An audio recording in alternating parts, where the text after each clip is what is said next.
नमस्कार मित्रांनो, मी doctor Shrikrishna Kamble, homeopathic consultant आणि जनरल प्रॅक्टिशनर. सध्या पावसाळ्याचे दिवस सुरू आहेत आणि या पावसाळ्याच्या दिवसामध्ये बऱ्याचशा लोकांना नाकातनं पाणी येणे, शिंका येणे, वारंवार शिंका येणे, सर्दी यासारख्या त्रास आहे.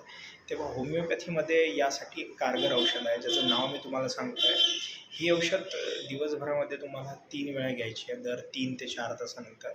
त्याचं मदर टिंक्चर आहे, त्याच्या 2 ते 3 ड्रॉप तुम्ही जिभेवरती जर 3-3 तासानंतर घेतले किंवा 4-4, 6-6 गोळ्या जर तुम्ही जिभेवरती घेतल्या तर नक्कीच तुम्हाला या त्रासापासून मुक्तता मिळेल. या औषधीचं नाव आहे ॲलियम सेपाथर्टी.